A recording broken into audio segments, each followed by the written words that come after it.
nyata.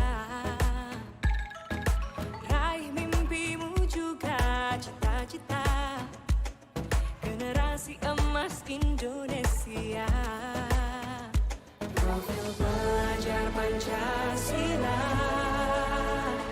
tanamkan di dalam dada. Profil pelajar Pancasila, cerdas berkarakter itu kita.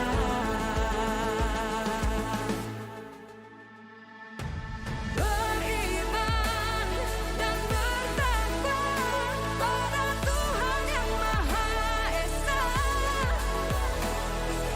Berakhlak mulia, berkebinekaan global kita. Gotong royong. Wabarakatuh. Alhamdulillah nahmaduhu wa nasta'inuhu wa nastaghfiruh wa na'udzu billahi min syururi anfusina wa min sayyiati a'malina may yahdihillahu fala mudilla lahu wa may yudlil fala hadiya lahu. Asyhadu an la ilaha illallah wahdahu la syarika lahu wa asyhadu anna Muhammadan 'abduhu wa rasuluhu la nabiyya ba'dahu. Yang kami hormati Bapak Dr. Haji Selamat Purwo selaku Kepala SMA Muhammadiyah 2 Yogyakarta, Ibu Nani Tri Purwaningsih Sarjana Sains selaku narasumber pada paparan diseminasi aksi nyata modul 1.4 budaya positif di lingkungan SMA Muhammadiyah 2 Yogyakarta, Bapak Ibu Guru dan tenaga pendidikan SMA Muhammadiyah 2 Yogyakarta beserta mahasiswa PPL dari Universitas Islam Indonesia dan juga seluruh tamu undangan hadirin yang berbahagia. Puji syukur kehadirat Allah Subhanahu wa taala karena atas limpahan rahmatnya kita dapat dipertemukan pada pertemuan hari ini dalam acara yang luar biasa. Kali ini kita mendatangkan narasumber untuk sama-sama menimba ilmu di sini ya. Alhamdulillah dan salawat salam semoga senantiasa tercurah kepada junjungan kita Nabi Agung Muhammad Sallallahu Alaihi Wasallam, kepada keluarga, sahabat dan seluruh pengikutnya hingga yaumul akhir nanti. Amin ya rabbal alamin. Baiklah Bapak Ibu sekalian, marilah kita awali kegiatan pada pagi hari ini dengan melafalkan bacaan Bismillahirrahmanirrahim bersama-sama. Bismillahirrahmanirrahim. Acara selanjutnya adalah sambutan sekaligus pengarahan dari Kepala SMA Muhammadiyah 2 Yogyakarta kepada yang terhormat Bapak Dr. Haji Selamat Purwo. Disilahkan. Assalamualaikum warahmatullahi wabarakatuh. Yang saya hormati Ibu Nani Tri Purwaningsih Sarjana Sains selaku narasumber pada kesempatan kali ini. Yang saya hormati Bapak dan Ibu Guru SMA Muhammadiyah 2 Yogyakarta yang nanti akan mendapatkan diseminasi dari Ibu Nani, serta Bapak Ibu peserta termasuk adik-adik mahasiswa pada kesempatan kali ini. Alhamdulillahirabbil alamin, kita bersyukur pada Allah atas segala nikmat yang telah diberikan pada kita. Hari ini kita dalam keadaan sehat walafiat sehingga bisa melaksanakan ketugasan kita di SMA Muhammadiyah 2 Yogyakarta. Kemudian terima kasih atas kehadiran Ibu dan Bapak semuanya. Pada kali ini kita nanti akan mendapatkan materi atau mendengarkan materi yang telah disusun oleh sahabat kita, teman kita, kolega kita, Bu Nani Tri Purwaningsih, yang telah menyusun modul yang berkaitan dengan budaya positif yang nanti diharapkan akan bisa dilaksanakan di sekolah kita, dan nanti akan Bapak Ibu pahami, dan nanti pada saatnya Bapak Ibu juga akan mendiseminasikan, menyampaikan kepada keluarga besar SMA Muhammadiyah 2 Yogyakarta. Untuk itu atas nama sekolah yang pertama mengucapkan selamat pada Bu Nani Tri Purwaningsih Sarjana Sains yang telah berhasil menyusun modul tersebut. Kemudian kepada Bapak Ibu peserta hari ini sudah hadir pada kesempatan kali ini, kami ucapkan terima kasih. Bu Nani ini merupakan calon guru penggerak angkatan pertama di MUHA ya. Tapi kalau di Lingkup Kota ya, itu angkatan ke 9.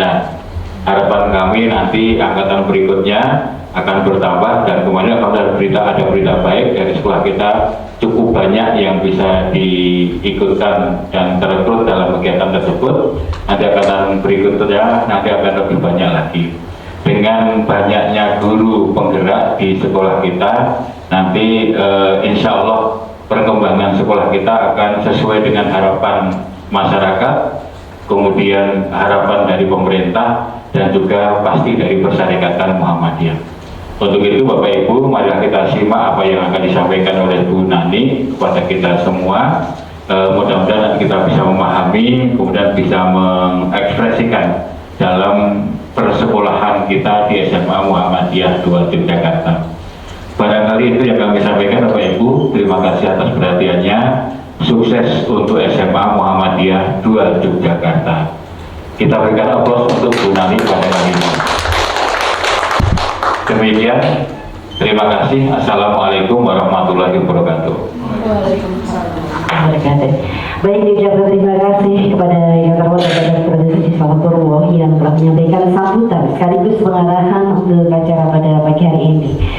Bapak Ibu yang kami hormati, dan acara selanjutnya adalah pemaparan dari paparan diseminasi aksi nyata modul 1.4 budaya positif di lingkungan SMA Muhammadiyah 2 Yogyakarta oleh narasumber yang kali ini sudah hadir, dan langsung saja waktu sepenuhnya saya serahkan kepada yang terhormat Ibu Nani Tripurwaningsih Sarjana Sains. Dipersilakan. Terima kasih Bu Fitri selaku MC. Assalamualaikum warahmatullahi wabarakatuh. Alhamdulillahirabbil alamin.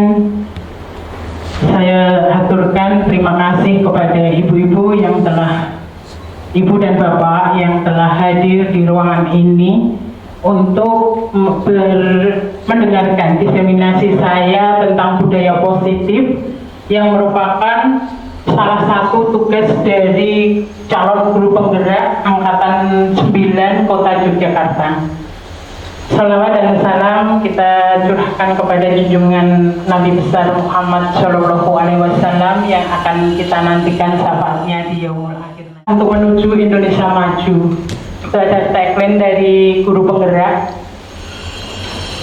Paparan diseminasi aksi nyata modul 1.4 budaya positif di lingkungan SMA Muhammadiyah 2 Yogyakarta yang saya diseminasikan pada hari ini Selasa 24 Oktober 2023. Ini adalah profil kami.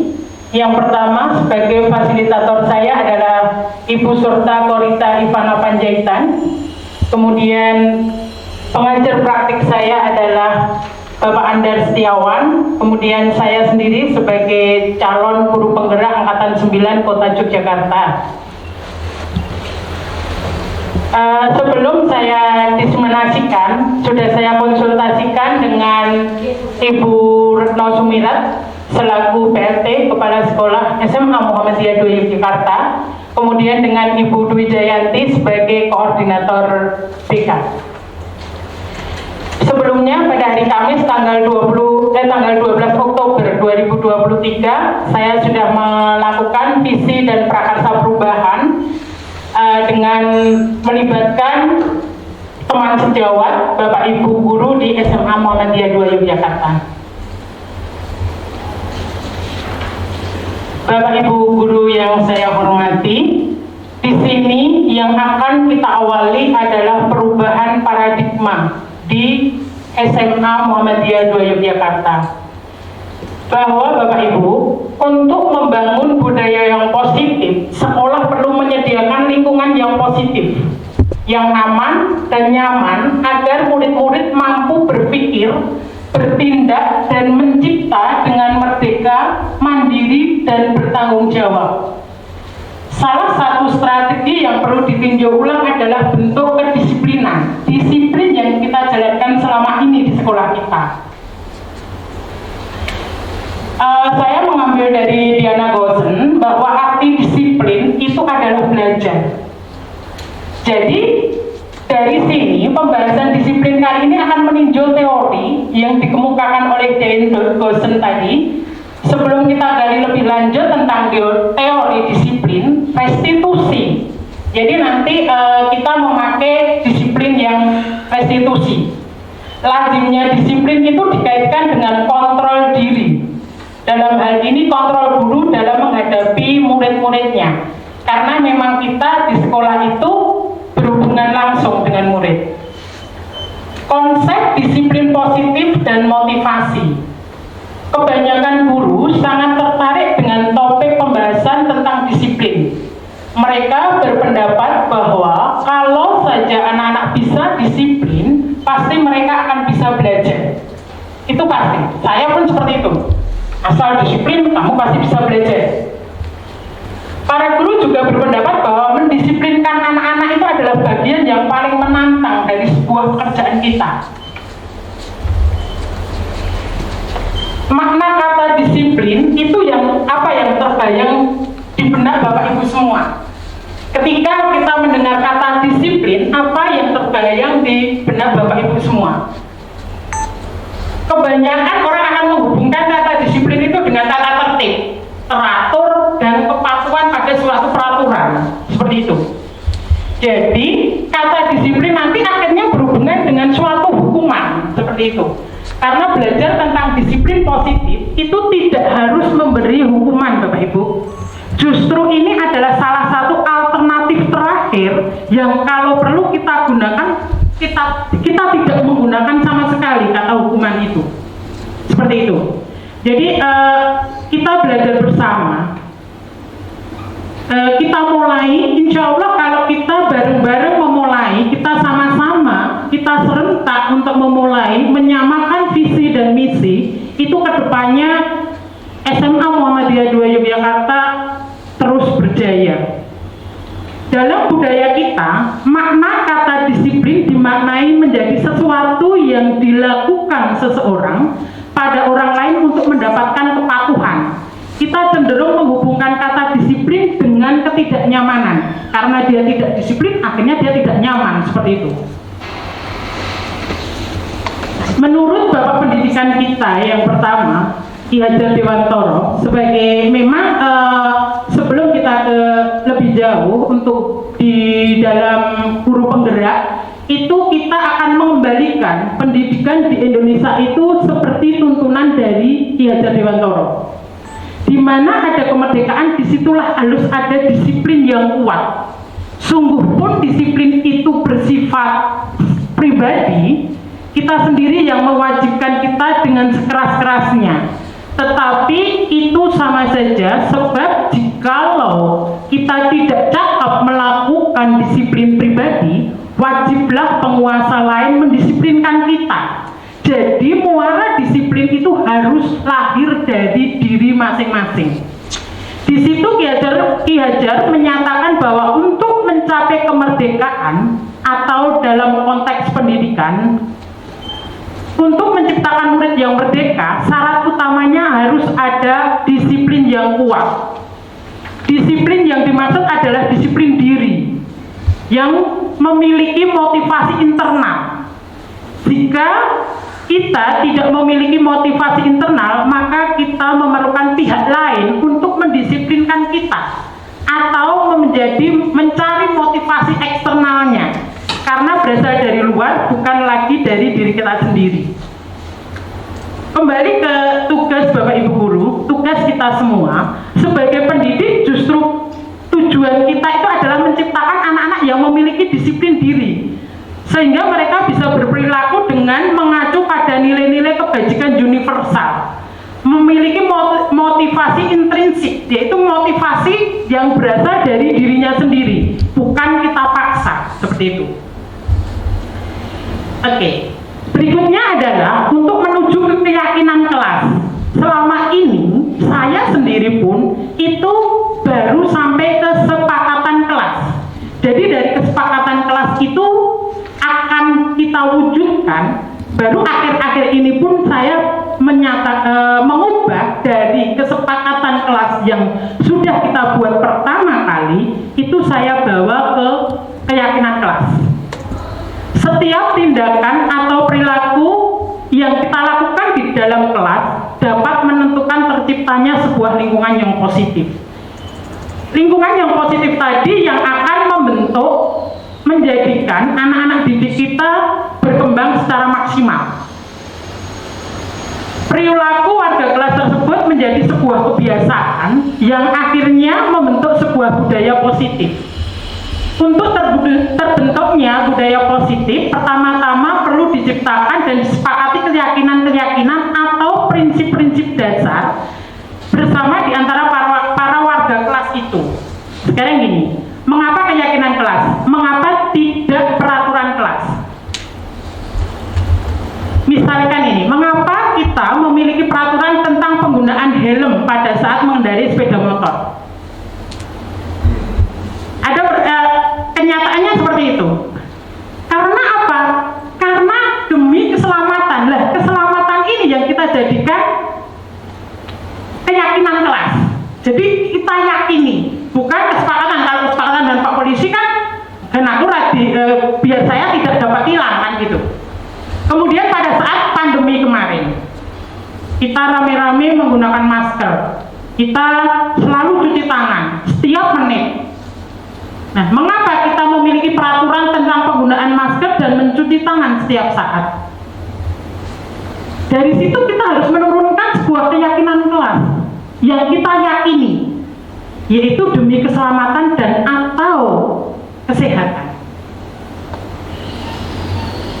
Nilai-nilai keselamatan atau kesehatan ini yang menjadi keyakinan kelas. Jadi, keyakinan kelas adalah nilai-nilai kebajikan atau prinsip-prinsip universal yang disepakati bersama secara umum, seperti itu. Lepas dari latar belakang suku, negara, bahasa, maupun agama. Itu sangat cocok sekali kita terapkan di SMA Muhammadiyah 2 Yogyakarta yang siswanya sangat heterogen, berasal hampir dari seluruh provinsi di Indonesia itu ada di kita. Menurut Gozen, suatu keyakinan akan lebih memotivasi seseorang dari dalam atau memotivasi secara intrinsik. Seseorang akan lebih tergerak dan bersemangat untuk menjalankan keyakinannya daripada hanya sekedar mengikuti serangkaian peraturan. Nah, di sini nanti yang akan kita gali, kita akan berusaha untuk anak-anak itu tertib, anak-anak itu disiplin berdasarkan keyakinan mereka, bukan lagi berdasarkan peraturan yang kita buat. Nah, ini, misalkan kita meminta selalu kembalikan buku ke tempatnya kalau pas pembelajaran. Banyak buku, apalagi di perpus ya. Ini ada Bu Siva ya, di perpus itu selalu mengembalikan buku di tempatnya. Keyakinan kelas atau nilai kebajikan yang akan dituju itu adalah apa? Tanggung jawab. Jadi dari dalam diri anak-anak, dari dalam diri siswa itu, kalau sudah ada rasa tanggung jawabnya, memiliki keyakinan, dia akan mengembalikan dengan sendirinya. Seperti itu. Kemudian dilarang mengganggu orang lain. Anak-anak kita kadang ngusilin temannya. Maka keyakinan kelasnya adalah menghormati orang lain dan dirinya sendiri. Hadir di sekolah 15 menit sebelum pembelajaran dimulai. Itu menghormati orang lain, komitmen terhadap tujuan awalnya. Kemudian pembulian saya memakai peraturannya adalah dilarang melakukan kekerasan. Kalau dilarang melakukan kekerasan, itu keyakinan kelasnya adalah keselamatan dan menghormati orang lain.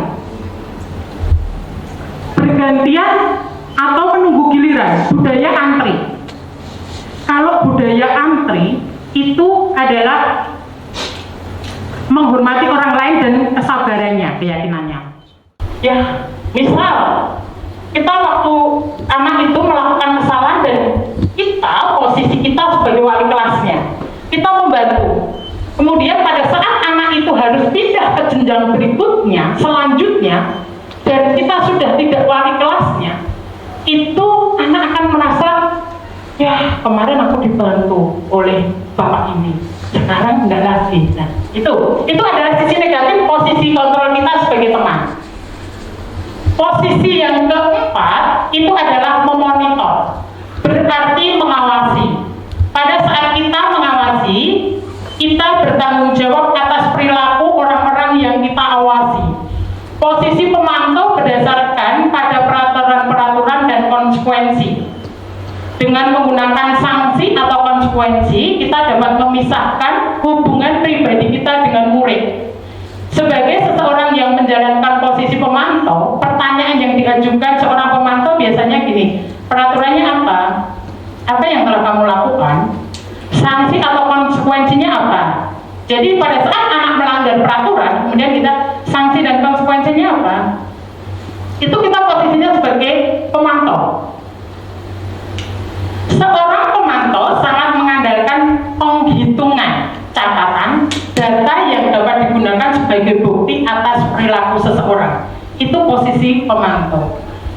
Nah, Bapak Ibu, posisi yang terbagus adalah ini. Maka saya mohon maaf, ini saya gambarnya adalah ibu yang cantik. Posisi kita yang paling bagus yang akan kita tuju itu adalah posisinya sebagai manajer. Posisi mentor di mana guru berbuat sesuatu bersama dengan murid, mempersilahkan murid mempertanggungjawabkan perilakunya, mendukung murid agar dapat menemukan solusi atas permasalahannya. Jadi kalau murid ada permasalahan, kita menuntun mereka untuk mempertanggungjawabkan, menemukan solusi. Murid diajak untuk menganalisis kebutuhan dirinya maupun kebutuhan orang lain. Di sini penekanannya bukan pada kemampuan membuat konsekuensi, namun pada berkolaborasi dengan murid, bagaimana memperbaiki kesalahan yang ada. Seorang manajer akan berkata, apa yang kita yakini? Kembali lagi ke keyakinan kelas yang tadi. Apakah kamu meyakininya? Jika kamu meyakininya, apakah kamu bersedia memperbaikinya? Jika kamu memperbaiki hal ini menunjukkan apa tentang dirimu? Apa rencana kamu untuk memperbaiki? Seperti itu. Itu hanya sebagai contoh-contohnya saja. Tugas seorang manajer bukan untuk mengatur perilaku seseorang. Kita membimbing murid untuk dapat mengatur dirinya sendiri. Seperti itu. Berikutnya adalah perbedaan hukuman, konsekuensi, dan restitusi. Apa yang kita lakukan jika menemukan siswa-siswa yang bersalah? Jadi pada saat anak-anak kita yang melakukan kesalahan dalam arti peraturan tadi, yang pertama hukuman. Sebab dan akibat hukuman, apa yang akan diakibatkan dari hukuman itu? Hukuman bersifat tidak terencana atau tiba-tiba. Anak atau murid tidak tahu apa yang akan terjadi dan tidak dilibatkan. Hukuman bersifat satu arah dari pihak guru yang memberikan. Jadi anak nggak tahu itu hukumannya apa, langsung kita lari dan sebagainya. Murid hanya menerima suatu hukuman tanpa melalui suatu kesepakatan atau pengarahan dari pihak guru, baik sebelum atau sesudahnya. Hukuman yang diberikan bisa berupa fisik maupun psikis. Murid atau anak disakiti oleh sesuatu perbuatan atau kata-kata. Jadi itu hukuman. Kemudian konsekuensi. Sementara disiplin dalam bentuk konsekuensi sudah terencana atau sudah disepakati, sudah dibahas dan disetujui oleh murid dan guru. Umumnya bentuk-bentuk konsekuensi ini dibuat oleh pihak guru atau sekolah, dan murid sudah mengetahui sebelumnya konsekuensi yang akan diterima bila ada pelanggaran. Pada konsekuensi, murid tetap dibuat tidak nyaman untuk jangka waktu pendek. Konsekuensi biasanya diberikan berdasarkan suatu data yang umumnya dapat diukur. Misalkan setelah 3 kali tugasnya tidak diselesaikan pada batas waktu yang diberikan, atau murid melakukan kegiatan di luar kegiatan pembelajaran, misalnya mengobrol, maka murid tersebut akan kehilangan waktu bermainnya dan harus menyelesaikan tugas karena ketertinggalannya. Peraturan dan konsekuensi yang mengikuti ini sudah diketahui sebelumnya oleh murid. Sikap guru di sini senantiasa memonitor murid. Kemudian Nah, ini Bapak Ibu, kebiasaan kita selama ini adalah bila ada orang yang bersalah pada kita langsung memaafkan atau membuat mereka tidak nyaman. Kita cenderung untuk berfokus pada kesalahannya daripada mencari cara bagi mereka untuk memperbaiki dirinya. Kita lebih fokus pada bagaimana cara mereka membayar ketidaknyamanan yang disebabkan oleh kesalahannya mereka, daripada mengembalikan harga diri mereka, membuat kondisi menjadi impas, menjadi lebih penting daripada membuat situasi menjadi lebih besar. Kalau kita melakukan tindakan-tindakan di atas, mungkin akan membuat murid merasa menjadi anak yang gagal, Bapak Ibu. Nah, ini yang restitusi. Jadi, restitusi adalah proses menciptakan kondisi bagi murid untuk memperbaiki kesalahan mereka, sehingga mereka bisa kembali pada kelompok mereka dengan karakter yang lebih kuat. Itu dari Diana Gosen tadi. Restitusi membantu murid menjadi lebih memiliki tujuan, disiplin positif, dan memulihkan dirinya setelah berbuat salah. Melalui restitusi ini, ketika murid berbuat salah, guru akan menanggapi dengan cara yang memungkinkan murid untuk membuat evaluasi internal tentang apa yang dapat mereka lakukan untuk memperbaiki kesalahan mereka dan mendapatkan kembali harga dirinya. Nah, ini adalah segitiga restitusinya. Jadi pada saat langkah pertamanya adalah menstabilkan identitas. Pada saat anak-anak melakukan kesalahan, kita akan menstabilkan identitasnya.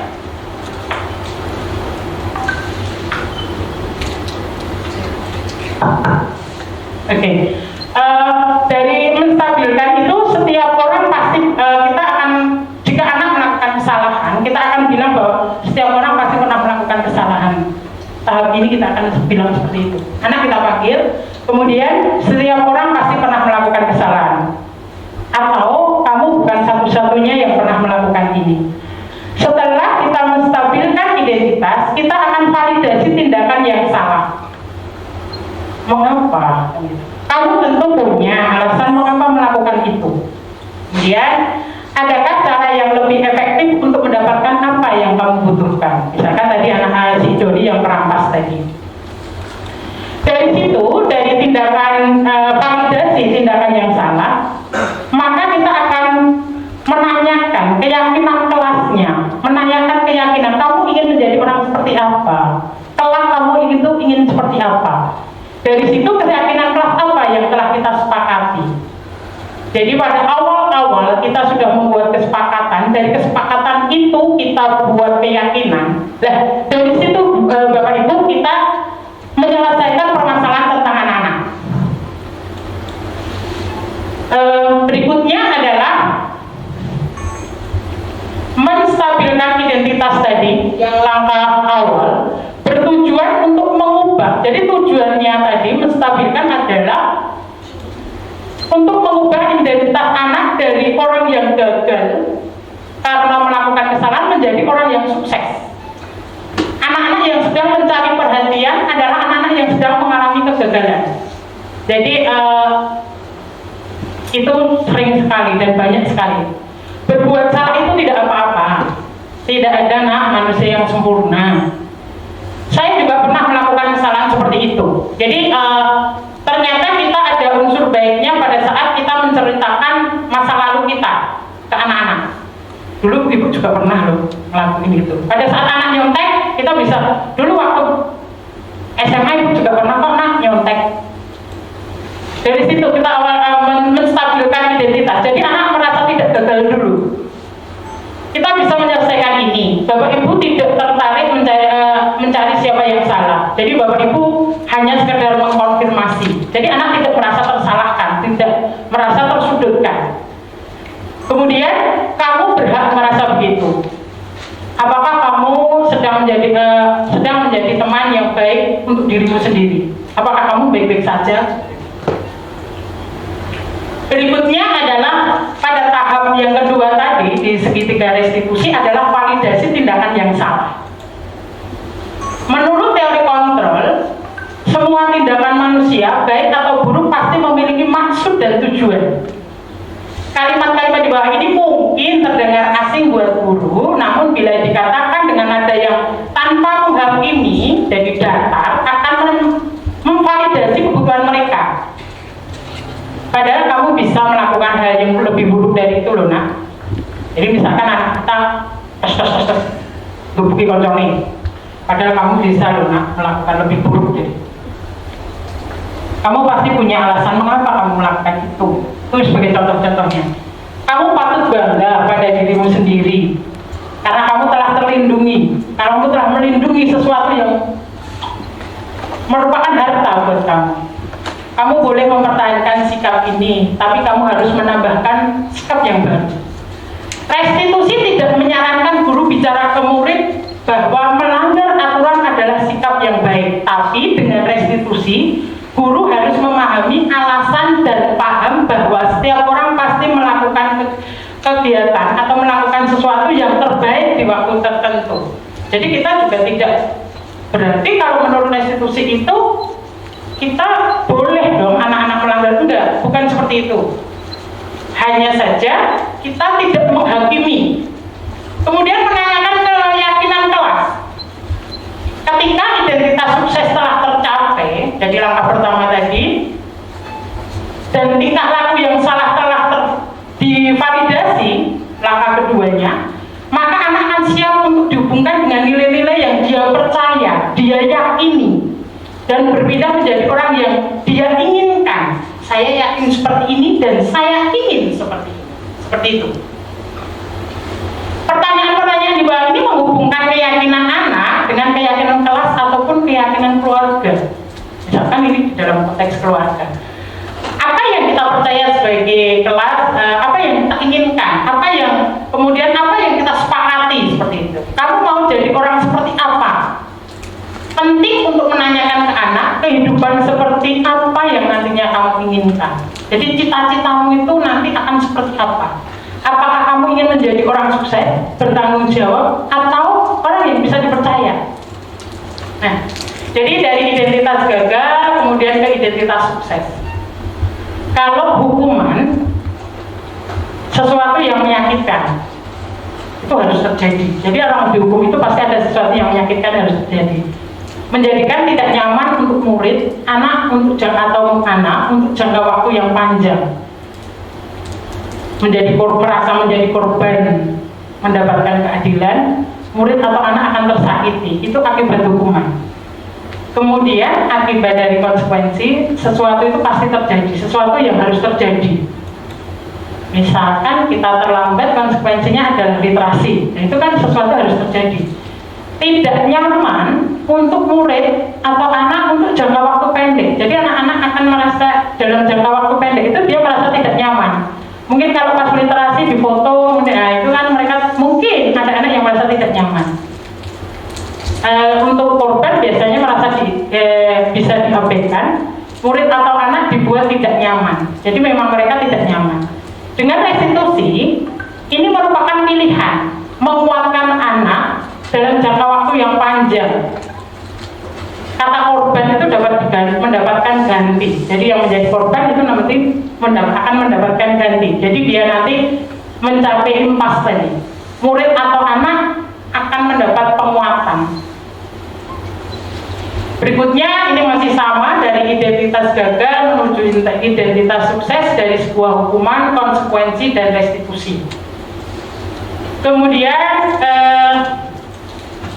dari disiplin, dampak terhadap murid, dampak terhadap guru itu pasti ada. Bapak Ibu yang saya hormati, di dalam guru penggerak itu, pembelajaran yang pertama adalah di 1.1 dari filosofi KHD. Kemudian kita menuju ke budaya positif. Jika kita memahami filosofi Ki Hajar Dewantara bahwa budaya positif sekolah akan terwujud dalam menuntun perilaku siswa sesuai kodrat alam dan kodrat zaman. Jadi Ki Hajar Dewantara itu menginginkan pendidikan di Indonesia itu sesuai dengan kodrat kodrat zaman. Posisi kita, anak-anak itu, murid-murid itu sebagai benih Bapak Ibu. Kita, Bapak Ibu guru, itu sebagai petaninya. Jadi kita akan, benih itu kita tanam, itu yang menanam adalah kita. Anak-anak itu seperti biji tumbuhan yang disemai dan ditanam oleh Pak Tani di lahan yang telah disediakan. Anak-anak itu bagaikan bulir-bulir jagung yang ditanam.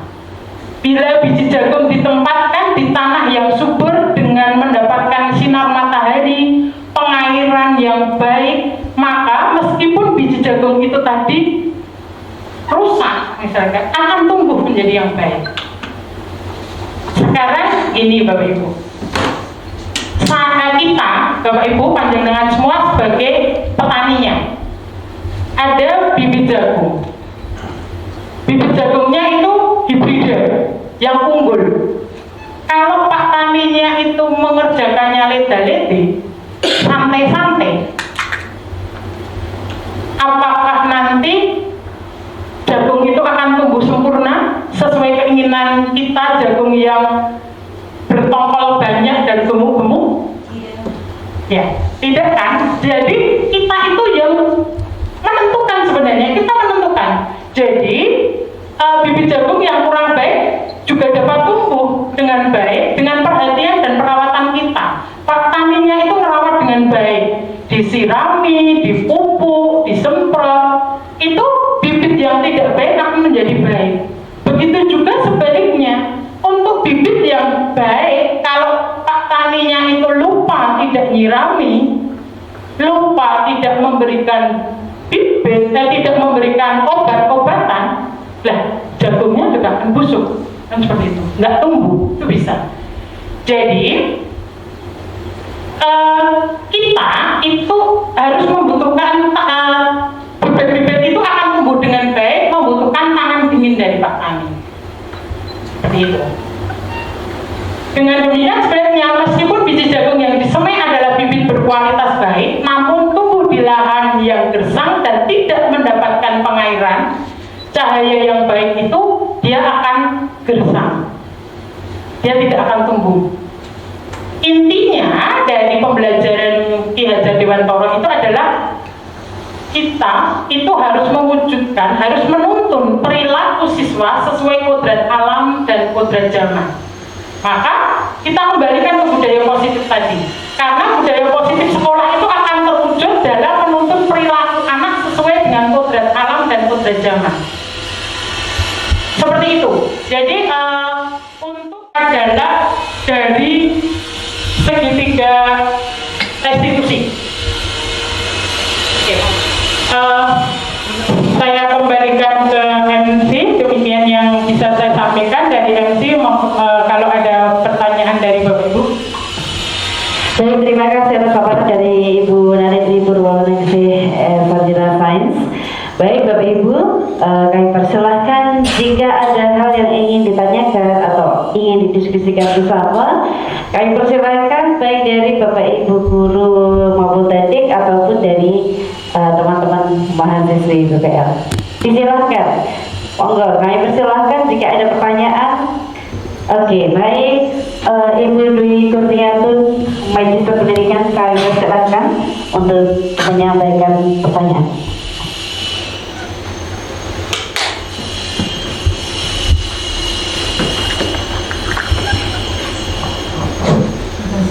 Assalamualaikum warahmatullahi wabarakatuh. Terima kasih Bu Nani atas paparannya, insya Allah bermanfaat.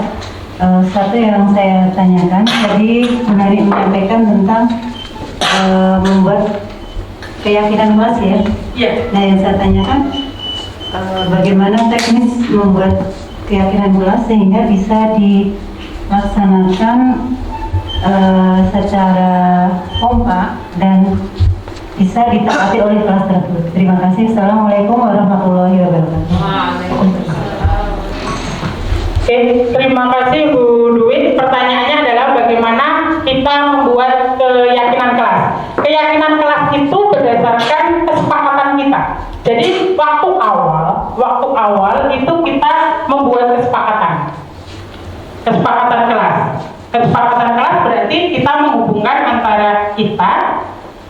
siswa, guru dan siswa. Kesepakatan kelas dalam pembelajaran kita seperti apa? Misalkan kesepakatannya adalah di kelas harus rapi Bu, nggak boleh ada sampah yang berserakan. Oke, kita tulis kesepakatan kelasnya. Dari kesepakatan kelas tadi, beberapa kesepakatan kelas kita break ke kata kunci dari kata bijak. Jadi kebijakan universal. Jadi misalkan dari kalau menaruh kotoran, membuang sampah, itu berarti anak itu tidak tanggung jawab. Berarti kita keyakinan kelasnya adalah bertanggung jawab. Begitu. Itu contoh satu. Kemudian budaya antri. Jadi kalau misalkan anak-anak meminta kita akan menilai anak-anak antri. Nah, kan ada yang besek-besekan gitu. Nah, membudayakan antri. Berarti itu keyakinan kita universal, nilai-nilai universal yang kita sepakati sebagai keyakinan kelas itu adalah kita harus menghargai orang lain. Itu masuk di situ. Jadi kita breakdown dari keyakinan kelas itu dari nilai-nilai universal. Jadi dari anak-anak mengusulkan kesepakatan, baru dari kesepakatan itu kita kerucutkan menjadi sebuah keyakinan. Dan keyakinan itu kita bentuk di dalam keyakinan kelas itu bisa kita tuliskan di belakang kelas, kemudian ada pohon keyakinan kelas seperti itu. Itu yang sudah kita coba, yang sudah saya coba, hanya saja hanya bertahan 1 hari kita tempel itu, kemudian nggak tahu itu entah kemana, tetapi untuk udah ada fotonya gitu. Jadi kita bermainnya dari foto. Seperti itu Bu Dwi. Terima kasih. Baik, sudah dijelaskan tadi satu diskusi ya, yang ada pertanyaan juga sudah dijawab oleh Bu Nani. Mari selanjutnya kami persilahkan Bapak Ibu yang ingin memberikan, menyampaikan atau menanggapi. Mari, kami persilahkan. Ibu Eni. Mari kami persilahkan. Baik, jika dirasa sudah cukup, kami berikan waktu Bu Nani untuk memberikan closing statement. Terima kasih Bu Fitri dan Ibu-Ibu. Demikian paparan saya dari diseminasi budaya positif yang mari kita terapkan bersama-sama, kita coba bersama-sama di SMA Muhammadiyah 2 Yogyakarta demi kemajuan SMA yang kita cintai. Terima kasih atas kedatangannya, tetap semangat, sehat dan bahagia sebagai Bapak Ibu guru yang hebat. Terima kasih, mohon maaf. Assalamualaikum warahmatullahi wabarakatuh. Assalamualaikum yang luar biasa untuk narasumber kita Ibu dari Tripurwaningsih Sarjana Sains. Terima kasih sekali untuk wawasan dan ilmunya. Mudah-mudahan ini juga bermanfaat bagi kita yang masih belajar dan terus belajar sebagai seorang guru yang baik ya. Tentunya apa yang sudah dipaparkan oleh Bu Nani tadi sangat bermanfaat bagi kita, terutama para guru dan juga calon pendidik, baik di keluarga maupun di sekolah ya. Terima kasih Bapak Ibu sekalian atas perhatiannya. Kami informasikan setelah acara ini selesai, dimohon untuk bisa foto bersama. Baru setelah itu kami persilakan Bapak Ibu bisa meninggalkan ruangan ini. Dan marilah kita akhiri acara pada siang hari ini dengan melafalkan bacaan Alhamdulillah bersama-sama. Alhamdulillahirabbil alamin. Terima kasih atas perhatian Bapak Ibu sekalian. Saya mohon undur diri. Assalamualaikum warahmatullahi wabarakatuh. Waalaikumsalam. Mari kami persilakan berjajar depan baris. Ayo memilih apa yang kau suka. Merdeka belajar wujud yang nyata. Raih mimpimu juga cita-cita. Generasi emas Indonesia. Profil belajar Pancasila. Saya sudah menerapkan penerapan segitiga restitusi dalam 2 kasus seperti yang saya tampilkan berikut. Oke, selamat pagi Mas Astra, Mas Ain. Gimana kabar kalian, Nak? Alhamdulillah baik. Oke, kira-kira tadi dipanggil Bu Nani itu Mas Astra sama Mas Ain tahu nggak kenapa? Sudah tahu. Sudah tahu. Oke. Kenapa kenapa? Ketahuan menyontek Bu. Ketahuan menyontek nih, Ibu ini lihat ya, lihat dari data Ibu. Kemarin itu kok ada jawaban yang sama. Jadi gini, kalau kalian sudah mengetahui, maka Ibu memanggil kalian. Ini hanya ingin konfirmasi saja. Jadi Ibu akan mengkonfirmasi karena jawaban PTS kalian itu Nak sama plek. Baik punyanya Mas Rastra dan punyanya Mas Ain itu sama plek. Jawabannya sama persis, langkahnya sama persis, sampai ke hasil akhirnya itu sama plek sekali. Jadi Ibu itu mau bertanya, kenapa kok bisa? Yo Mas Ain, sama plek, kenapa kok bisa? Saya menyalin jawabannya Rastra, Bu. Menyalin jawabannya Rastra. Berarti di sini Mas Rastra yang sebagai sumber ya? Iya. Oke, jadi gini. Sekarang Ibu tanya dulu sama Mas Ain. Iya. Kenapa kok nyontek punyanya Mas Rastra? Semalam saya nggak belajar, Bu. Jadi kurang menguasai materi. Jadi pas soalnya esai, linglung semua, Bu. Oh, gitu. Jadi begitu tahu soalnya esai, semalam udah nggak belajar, bingung. Iya. Terus langsung minta ke Rastra, nyontek punyanya Rastra. Iya. Sekarang Mas Rastra yang punya jawaban itu ya, yang dicontek ya, Iya. sebagai sumbernya ya. Sekarang Ibu tanya, kenapa Mas Rastra itu boleh jawabannya dicontek sama Mas Ain? Kasihan Bu sama Ibu, kalau nilai jelek kan jadi nanti sulit untuk dapat nilai bagus. Oh gitu, jadi dengan atas dasar kasihan itu tadi ya, Iya. sesama teman gitu. Oke. Sekarang gini, semua orang itu wajar Nak, berbuat salah itu wajar. Jadi kita pasti, Ibu pun pasti juga pernah berbuat salah. Tetapi gini, setiap orang yang berbuat salah itu harus mau bertanggung jawab terhadap apa yang sudah dilakukan. Itu manusiawi. Sehingga di sini itu Ibu konfirmasi dahulu ke kalian, kenapa kalian melakukan perbuatan tersebut. Menurut kalian, apakah perbuatan yang kalian lakukan itu benar apa salah?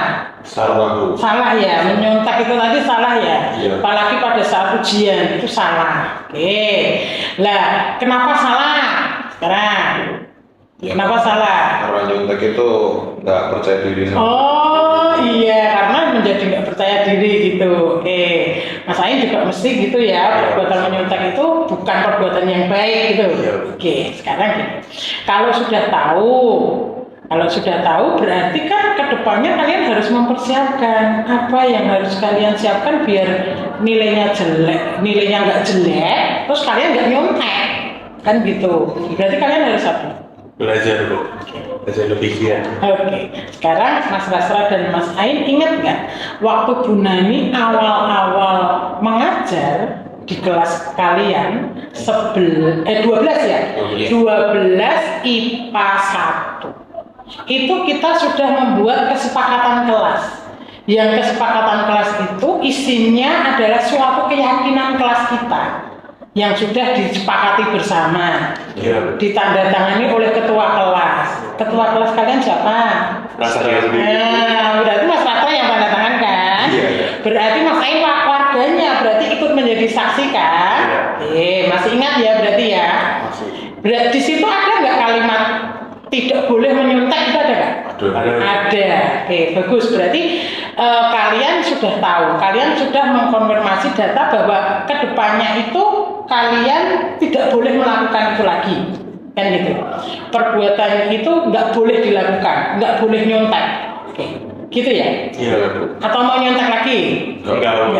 Udah enggak lagi ya? Iya, Bu. Oke, berarti kalian sudah melanggar keyakinan kelas yang kita sepakati bersama.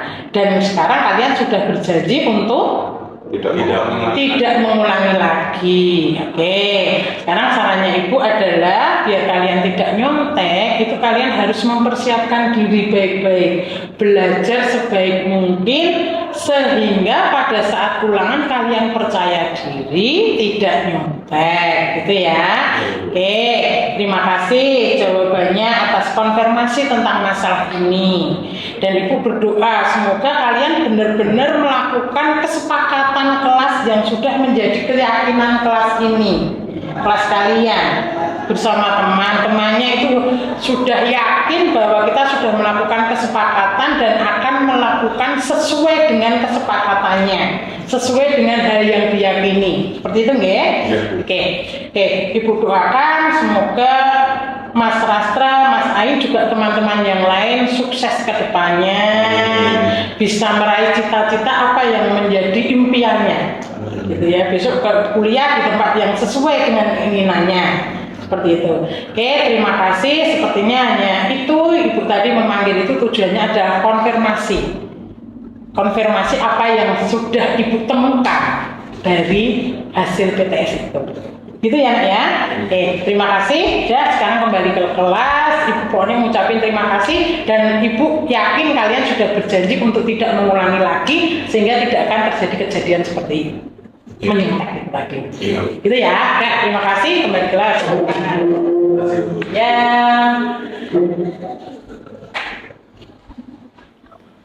Assalamualaikum Mas Alek. Selamat siang. Oke. Gimana kabarnya? Alhamdulillah sehat. Oke, keluarga sehat semua? Alhamdulillah. Oke. Gini Mas Alek, ibu itu dengar. Ya. Jadi ibu dengar banyak sekali sih. Sebenarnya Mas Alek itu tahu nggak kenapa ibu manggil ke sini? Enggak. Oh nggak tahu. Oke. Jadi gini Mas Alek, ibu itu mendapatkan laporan dari teman-teman otomatis teman-teman guru ya, itu kalau Mas Alek itu tidak tertib kan, apalagi Mas Alek kan kemarin wali kelasnya ibu, jadi ibu yo aduh gitu. Kemudian ibu amati sih, ibu juga memperhatikan pada saat pelajarannya ibu itu juga memang Mas Alek itu kok sering terlambat, karena kebetulan jam ibu itu jam 1-2 ya, sering terlambat. Kemudian kadang kalau ibu ngajar gitu Mas Alek ngobrol sendiri. Sebenarnya Mas Alek merasa benar itu dilakukan Mas Alek nggak Pak? Ya. Oh iya, berarti nyadar ya. Oke, sekarang boleh nggak Ibu Nani tanya, Ibu jadi alasannya apa kok Mas Alek melakukan itu, datangnya terlambat, terus pas pelajaran ngobrol sendiri itu apa? Aku sebelumnya itu karena keegoisan kelas kepala, keinginan remaja saya yang masih belum terkendali gitu kan. Kurang lebih seperti itu. Oke, jadi karena masa-masa remaja ya ingin iki lo aku gitu ya. Oke. Nggak apa-apa, nah itu memang naluri ya, naluri itu seperti itu. Sekarang kalau egois rame itu nalurimu. Sekarang gini, yang terkait keterlambatan dulu, karena kan di sekolah kita itu kalau terlambat mesti suruh pulang, ada bapak ibu guru yang di depan jagain, ngabsen dulu gitu. Kalau datang terlambat itu sebenarnya karena apa Nak? Itu kalau datang terlambat itu biasanya karena kesiangan. Oh, kesiangan. Iya, jadi bangunnya saya kesiangan. Nah, tidur jam berapa? Kalau tidur saya jam 12 malam. Tapi kalau bangun kesiangan itu tetap sholat subuh Nak? Doa itu enggak sholat subuh saya Bu. Waduh. Yo gini, jadi yang terpenting itu sholat dulu. Ya. Sholat itu harus wajib itu karena kewajiban kita. Nih, sekarang gini. Dulu waktu Bu Nani ngajar pertama kali kan kita membuat kesepakatan. Ya. Kesepakatan kelas terus dibaca kan waktu itu dibaca bareng-bareng. Nah, itu berarti Mas Alek waktu itu masuk toh? Masuk. Oke, berarti itu yang disebut keyakinan kelas. Ya. Di situ itu ada kalimat setelah ibu baca itu ada datang tepat waktu, menghargai guru. Sekarang yang datang tepat waktu itu ada keyakinan kelasnya yang dibaca itu gitu. Ada keyakinan kelas, datang ke sekolah tepat waktu. Ada nggak? Ada. Sekarang Berarti Mas Alex sudah melanggar belum? Ya, melanggar Bu. Oke, gini.